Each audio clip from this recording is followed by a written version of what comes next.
ये कहानी है एक ऐसे राजा की जिसने अपनी ही माँ के साथ यौन संबंध बनाकर उनकी हत्या करवा दी। हम बात कर रहे हैं रोमन सम्राट नीरो के बारे में।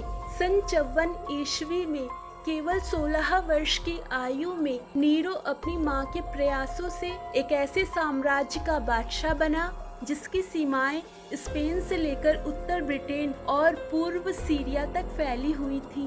सिंहासन की भूखी उसकी माँ अग्रिपीना ने महल में साजिशें और जोड़ तोड़ करके नीरो को सत्ता दिलाई थी।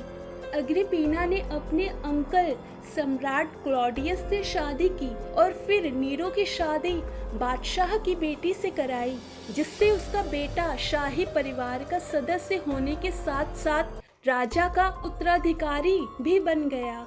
जबकि राजा का अपना खुद का बेटा था। ऐसा दावा किया जाता है कि अग्रिपीना ने जहरीले मशरूम या खम्बिया खिलाकर अपने पति क्लॉडियस को मार डाला, लेकिन इस बात में कितनी सच्चाई है इसकी पुष्टि नहीं हो सकती है। जब नीरो ने सत्ता संभाली तो उसकी माँ अग्रिपीना उसकी सबसे करीबी सलाहकार थी। यहाँ तक कि रोमन सिक्कों पर नीरो की तस्वीरों के साथ उनकी तस्वीर भी थी। लेकिन सत्ता में आने के बाद लगभग 5 साल बाद नीरो ने अपनी माँ की हत्या करवा दी, शायद इसीलिए कि उसे अधिक शक्ति और स्वतंत्रता की हवस थी। नीरो की तरफ से अपनी माँ पर किया गया हत्या का पहला प्रयास असफल रहा।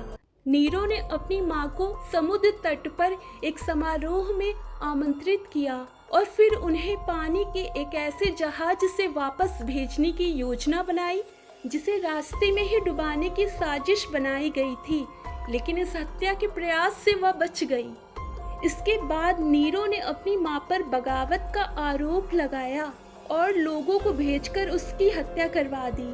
लेकिन सवाल ये उठता है कि नीरो ने अपनी ही माँ की हत्या क्यों की? ऐसी क्या वजह थी? दरअसल नीरो की माँ का रवैया बहुत ही हाकिमाना था। एक स्रोत के अनुसार वो अपने बेटे को अपने कंट्रोल में रखने की कोशिश में इस हद तक चली गई कि अपने ही बेटे के साथ यौन संबंध से भी पीछे नहीं हटी। नीरो और उसकी माँ के यौन संबंध के बारे में कोई ऐतिहासिक प्रमाण नहीं है, लेकिन स्रोत के अनुसार नीरो के भेजे गए जल्लाद जब अग्रिपीना के पास पहुंचे तो उसने अपने पेट की ओर इशारा करते हुए कहा कि उन्हें वहां चाकू मारा जाए जहां नीरो का पाप पल रहा है।